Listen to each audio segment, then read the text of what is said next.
Hello, my friends. Having trouble sleeping tonight. Um, just got a lot on my mind. One of the things that has truly bothered me since the election is this attitude of men thinking they can talk down to you. On a couple of pages that I've been on Facebook, if you make a comment, you got men making all kinds of comments back at you with this attitude of, we won, you're screwed. We have control. The patriarchy has taken over. Um, on one on one of them, it was sarcastic group that I was in, and they were like, name a group who you feel has taken control, and I put MAGA. There were other people who put the same thing, but on mine, some guy came in, took a picture off my page and put, look at this fat rhymes with witch, um, putting, letting her liberal views be shown here. And I mean, he went and took a picture off my page. I filed a complaint with the page. They did nothing. I filed a complaint with Facebook. They did nothing. So I just, I blocked him and I exited the group because I'm not going to play with that kind of stuff. And I mean, it just so rude. It's like, and then you hear about, Trump's team is telling Republicans if you don't toe the party line and, vote for who Trump wants to put in place, we're going to primary you. And they're all running scared. They don't want to lose the benefits that they get in Congress, that fat 175,000 a year that they make for only working like 118 days or something ridiculous, plus all the profits that they get from, the groups and everything. That's why they don't want to leave. But it scares me because there was a time when the Republican Party had honor. Once upon a time, there were the John McCains of the world. There were others who had honor and they worked together.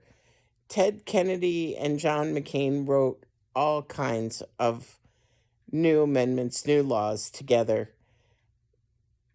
Joe Biden worked with Ted Kennedy, Joe Biden worked with John McCain, and many other Republican senators across the aisle. And there was more respect. I mean, Republicans always had the conservative code, but it wasn't complete control like it is now. It's fascism, guys. It's literally fascism. And a president-elect should not be able to tell members of Congress, if you don't vote for who I want, I will primary you and will put you out of your job.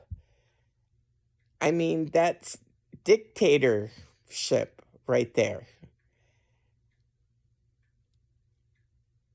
And I don't understand how anybody could have voted for this guy. I mean, I know that Kamala was not a great candidate unto herself, but she would have done a good job and she would have tried to work across the aisle. And she had worked across the aisle in the past in her duties. She's going to have to certify Trump's election on January 6th, and she's probably going to do a really good job with it. And it bothers me. It really bothers me that, you voted for him because you thought you were going to get cheaper eggs. He has already said in his Time Magazine interview that once prices are high, I can't lower them. He's basically telling you that he's not going to lower prices. And then he's adding the tariffs, which is causing Canada to say, see you later, America. We don't need you. My husband works in a lumber yard. Canada sends a bunch of lumber down.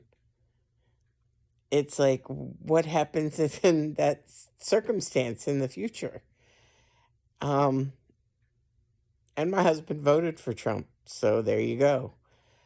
I just, I don't understand how people thought that a guy who hangs out with billionaires and is now appointing billionaires into positions because they gave his campaign money. Attorney Dan Newland is going to be appointed as an ambassador because he gave $3 million to Trump's campaign and then had a party where he raised $8 million more for Trump's campaign. And now Meta and Jeff Bezos and all these guys are giving millions of dollars to Trump's inaugural so he can have an outrageous inauguration party. When do you stop and see that as things trickle down, those of us who are in that lower range, I'm on Social Security. My range is like, what is it? I think it's like $1,600 a month. Woo. You know, I'm not going to be up in that range of people who make over $100,000 or something like that. We're going to be down here in the range of people who make, maybe 55, 60,000 if we're lucky, if we hit that much with Dana's pay. I mean, and we'll be taxed to hell on that.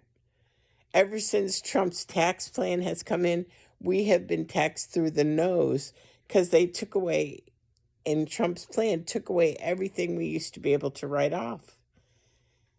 People, what didn't you understand about him? You fired him 4 years ago because he failed so bad on COVID. We had freezer trucks outside of hospitals as acting morgues. We didn't have toilet paper. We didn't have basic necessities because people were panicking. And we had a president who's like, do you think if they inject bleach, it could get rid of the virus? It was like, and then he would say every day, it's going to go away like a miracle. It's just going to go away. Guess what? It never went away. It's still here. I've had friends recently who had it really, really bad. I've had it 3 times myself. And I'm vaccinated. But it's like, I just, what were you thinking, MAGA folks? What were you thinking? I would really like to know.